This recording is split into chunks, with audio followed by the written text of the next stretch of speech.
नमस्कार, मैं हूं सचिन मिश्रा। आप देख रहे हैं न्यूज एमपी। स्वागत है आप सबका न्यूज एमपी में। आज हमारे बीच शहर के एक प्रतिष्ठित व्यवसायी के साथ साथ नगर पालिका परिषद सीधी के नवागत पार्षद आनंद परियानी मौजूद हैं।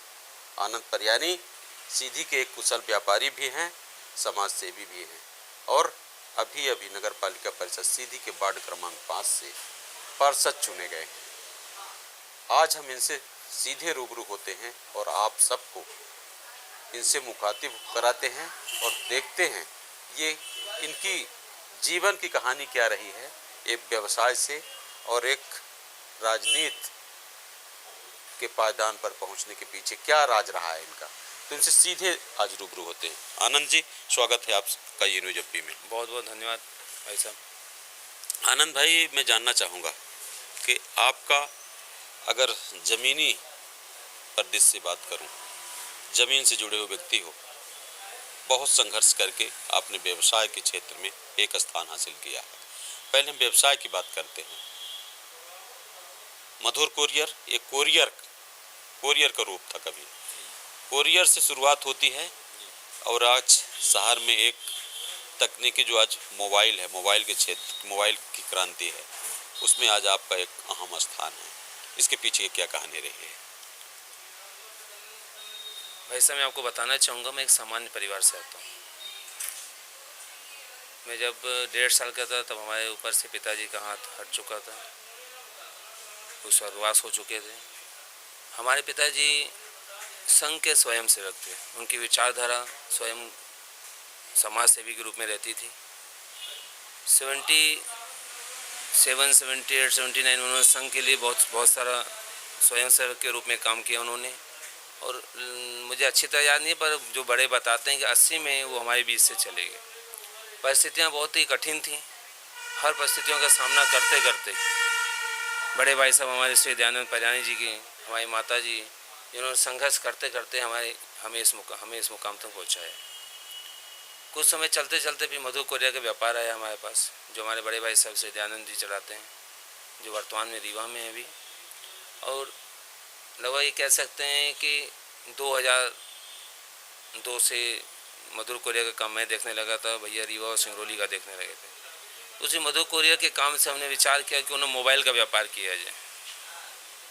और धीरे धीरे मार्केट स्कोप को देखते हुए और आज जनता जनार्दन के सहयोग से, बड़ों के आशीर्वाद से इस व्यापार को उन्नति को ले जा रहे हैं। राजनीति में कैसे आना हुआ? मन में एक विचार आया कि हमारे पिताजी ने स्वयं सेवक थे और समाज सेवा के प्रति जागरूक रहते थे। और जब भी मैं अपने पिताजी के ज़माने के जो व्यक्ति लोग रहते थे, जो स्वयं सेवक थे, उनसे मिलता था, तो मेरे पिताजी का नाम लेके बोलते थे कि यार वो तो समाज सेवक थे, उनके जैसे विचारधारा वाला कोई नहीं था। तो अंदर से आवाज़ आती थी कि उन्हें मुझे कुछ करना चाहिए। तो फिर मैंने सोनू भैया रामदास जी, जो सोनू भैया हैं, बाला प्रसाद गुप्ता जी को, उनसे निवेदन किया कि मैं संघ आना चाहता हूँ, मैं कुछ सीखना चाहता हूँ। तो वो मुझे संघ आने का रास्ता बताया, संघ तक ले जाने की राह बताई। और वहाँ जाने के बाद मुझे जागरूकता हुई कि मेरे पिताजी, मतलब मैं उनको तो देखा नहीं और उन्होंने क्या क्या किया। इस जागरूकता को देखते मुझे समाज सेवा करने का विचार आया। तो समाज सेवा के रूप में मुझे ऐसा लगा कि क्यों ना किसी न किसी पार्टी से जुड़ा जाए। और मैं संघ से जुड़े होने के कारण मुझे भारतीय जनता पार्टी सबसे विचारधारा वाली पार्टी लगी, जिनके विचारों को मैं आगे ले जाने के लिए, सेवा कार्य के लिए वचनबद्ध हो सकता था। इसलिए मेरा राजनीति में आने का भी विचार हुआ। अभी आप पार्षद चुने गए नगर पालिका परिषद सीधी के वार्ड क्रमांक 5 से। काफ़ी कांटों भरा ताज रहा आपके सामने, यहाँ तक कि आपके समाज के लोगों ने काफ़ी बुराइयाँ की, काफ़ी आपने संघर्ष किया, काफ़ी चुनौती भरा आपका चुनाव रहा। क्या कहेंगे? देखिए, यहाँ चुनौती न हो, उसे कांटों भरा ताज न हो, तो इंसान कुछ सीखता भी नहीं है। मैं तो ये कह सकता हूँ, सबका साथ और सबका विकास, इस मुद्दे को हम लेके आगे बढ़े थे, इस विचार को आगे लेके चले थे। क्योंकि भाजपा का मेन उद्देश्य ही, भाजपा ने मुझे जब प्रत्याशी बनाया तो मेरा उद्देश्य ही हो गया था कि सब मेरे हैं, सबको अपना बनाना है। इसी उद्देश्य से मेरा समाज था और भी समाज है, सबको साथ लेके हम विजय की ओर अग्रसर हुए। बड़ी लंबी कहानी है आनंद भाई। चुनाव पर टिकट जो था आपका, टिकट के पीछे भी काफ़ी राज छुपे हैं। मैं चाहूँगा कि वह राज अब तो आप पार्षद भी हो गए हैं, चुनाव भी हो गया, वो टिकट के पीछे का राज क्या सार्वजनिक करना चाहेंगे? देखिए, भारतीय जनता पार्टी का एक सिद्धांत है कि टिकट उसी को देंगे जो भारतीय जनता पार्टी का कार्यकर्ता है। और मैं एक कार्यकर्ता होने के नाते मैंने भारतीय जनता पार्टी से निवेदन किया था कि मुझे वार्ड नंबर 5 से टिकट दीजिए, और उन्होंने सर्वे कराया, उनको उचित लगा और मेरे नाम पे उन्होंने विचार किया और मुझे मेरा सिलेक्शन किया। उसके लिए मैं भारतीय जनता पार्टी को धन्यवाद देता हूँ, शीर्ष नेतृत्व को धन्यवाद देता हूँ, सभी को धन्यवाद देता हूँ। इसमें सीधी विधायक केदारनाथ शुक्ला का क्या योगदान था? देखिए, ये नगर पालिका क्षेत्र सीधी विधानसभा क्षेत्र के अंतर्गत आता है, इसलिए माननीय का आशीर्वाद सदैव मेरे ऊपर है और उनका विशेष योगदान मेरे साथ रहता है। नगर पालिका परिषद सीधी को कहाँ देखते हैं? किस मुकाम पे आज नगर पालिका परिषद है? क्या क्या कठिनाइयाँ हैं? क्या क्या विकास होना चाहिए? क्या क्या समस्याएं? देखिए, विकास की तो लड़ी लगेगी, विकास की जो संभावनाएं बहुत सारी हैं, बस विकास होना चाहिए। सिर्फ पेपर वर्क में हो जाए ऐसा नहीं। मैंने सिर्फ वार्ड नंबर 5 की कम से कम 18 योजनाओं के लिए प्रस्ताव दिया, क्योंकि वार्ड नंबर 5 सीधी जिले का हृदय स्थल है, जिसमें चाहे सरकारी बैंक हो चाहे प्राइवेट बैंक हो, वार्ड नंबर 5 में आते हैं। सीधे जिले का एक जो स्टेडियम है, छत्साल स्टेडियम, वो वार्ड नंबर 5 में आता है। सीधी जिले का एक मानस भवन, जो एक ही मानस भवन, वो वार्ड नंबर 5 में आता है। तो मैंने नगर पालिका अधिकारी जी को, मुख्य नगर पालिका अधिकारी सीएमओ साहब को, नगर पालिका अध्यक्ष जी को भी, उपाध्यक्ष जी को भी एक प्रस्ताव बना के दिया है कि सीधी का अगर हृदय स्थल है तो वार्ड नंबर 5 है। तो इस पे विचार किया है। सिर्फ वार्ड नंबर 5 नहीं, 1 से लेकर 24 वार्ड तक का डेवलपमेंट होना चाहिए, प्रस्ताव बनाने चाहिए। नाली हो या सड़क हो या पानी हो, जो भी समस्या हो, जन जन की समस्याओं को हल करने के लिए हम नगर पालिका से हर बार बात करते रहेंगे। और मुझे विश्वास है कि अगर काम नहीं होगा तो हम उसके लिए हर तरह का प्रयास करेंगे कि जनता जनार्दन का हर काम हो। भले कांग्रेस की सरकार है, पर हम भाजपा का नेतृत्व कर रहे हैं और भाजपा की तरफ से हम ऐसे आंदोलन करेंगे जिससे जनता जनार्दन का हर काम हो। आनंद भाई, कैसे समन्वय होता है? आपने कहा चूँकि आप बीजेपी से हो और कांग्रेस के चेयरपर्सन हैं, पार्षद भी बहुतायत संख्या में कांग्रेस से हैं, कैसे समन्वय होता है? ठीक है, सरकार आपकी है प्रदेश में, लेकिन सिटी की जो गवर्नमेंट है वो आपके पाले से नहीं, मतलब नहीं है आपके पाले में। कैसे समन्वय बना पाते हो आप लोग? कैसे काम करते हो? भाई साहब, मैं आपको बताना चाहूँगा कि अभी तक तो उन्होंने एक ही मीटिंग की है। करीब हम लोग को चुने हुए 3 महीने हो गए, उसमें एक ही मीटिंग हुई है जिसमें उन्होंने पुराने प्रस्ताव को लाया था और हम लोग को बुलाया भी नहीं गया था। तो हम लोगों ने, मैंने स्पेशली वहाँ पे बोला कि आप कोई भी प्रस्ताव लेके आएँ कि 24 के 24 वार्ड को बुलाया जाए, पहले उनसे प्रस्ताव लिया जाए कि उनके वार्ड की क्या दिक्कतें हैं, क्या समस्याएँ, किस प्रस्ताव पर विचार करना चाहिए। तो सीएमओ साहब ने भी और अध्यक्ष जी ने भी ये कहा था कि अगली बार जो मीटिंग होगी उसमें हम सभी पार्षदों से राय मशवरा लेने के बाद ही अपना प्रस्ताव तैयार करेंगे।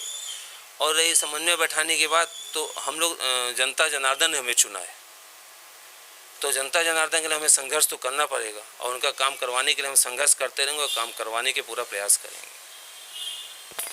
आनंद भाई, आप बीजेपी में हैं और बीजेपी का जो वर्तमान का सत्ता संगठन, इनमें बड़ी खाइयाँ हैं, काफ़ी दूरियाँ, किसको कहाँ पाते हैं? देखिए, बड़े स्तर पे देखा जाए तो संगठन में समन्वय समय बना के चल रहा है और भारतीय जनता पार्टी में सभी कार्यकर्ता है। अगर भाजपा की बात की जाए तो भाजपा पूरा एक कार्यकर्ताओं से भरी हुई पार्टी है, इससे सभी में बराबर का समन्वय है, उससे विचार करने की आवश्यकता ही नहीं है। मिशन 23 भी आपके सामने है। इन दिनों एक युवा चेहरा काफ़ी सशक्त दिखाई देता है, आपके साथ साथी हैं गुरदत्त शुक्ला मालिक को किस चश्मे से देखते हैं? 2023 का चुनाव आप ये देखिएगा कि हम पिछली बार 20,000 की लीड लेके आए थे, अगली बार 30,000 की लीड से जीतेंगे, इतनी गारंटी से कहते हैं। क्योंकि जो विकास हुआ है सीधी का आज के पहले कभी नहीं हुआ है और भारतीय जनता पार्टी विकास के मुद्दे पे ही चुनाव लड़ेगी। और पिछली बार जो चुनाव हमने 20,000 की लीड से जीता था, इस बार 30,000 की लीड से ज़्यादा से जीतेंगे। तो क्या संदेशा देना चाहेंगे आप समाज को, जिले को? क्या संदेशा देना चाहेंगे राजनीतिक परिदृश्य से, चूँकि बीजेपी से मिलान करते हैं, एक तरफ गुरदत्त सिंह शुक्ला और बहुत सारे और भी काफ़ी चेहरे हैं, किसको लाइक करते हैं?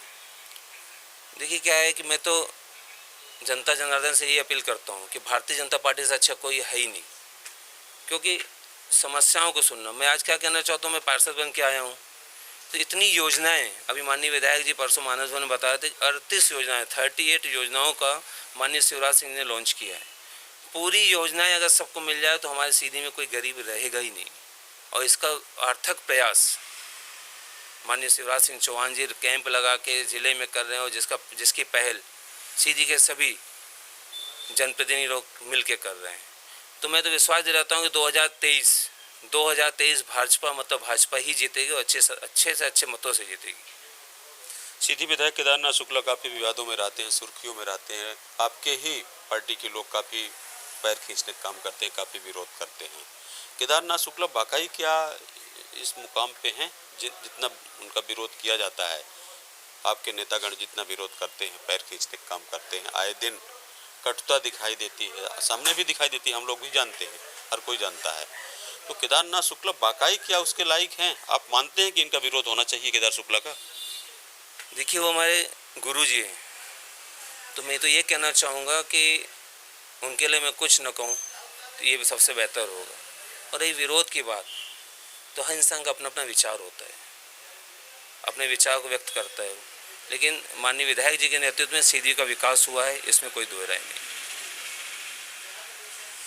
तो ये रहे हमारे पार्षद साथी आनंद परयानी जी, जिन्होंने विभिन्न पहलुओं पर आपके सामने आज बातें रखी है। ये ज़मीनी व्यक्ति हैं, इसमें हमें व्यक्त करने में कोई कठिनाई नहीं हो रही है। वाकई एक छोटे से सफ़र से शुरुआत करके और आज उस ऊंचाई तक है जो किसी से छुपा हुआ नहीं है। ठीक है, क्योंकि बीजेपी एक पार्टी है, बीजेपी से मिलान करते हैं, और एक चूँकि निर्वाचित हो चुके हैं, पार्षद भी हो चुके हैं, तो कहीं न कहीं जिम्मेदारी भी है। भले कद छोटा हो राजनीति में, लेकिन मुखर होके किसी की तारीफ करना या विरोध करना, ये शायद इन्हें शोभा नहीं देता। तो बने रहिए ई न्यूज़ एमपी के साथ, फिर अगले हफ्ते अगले दिनों किसी और जनप्रतिनिधि से मुखातिब होंगे। बहुत बहुत धन्यवाद। बहुत बहुत धन्यवाद।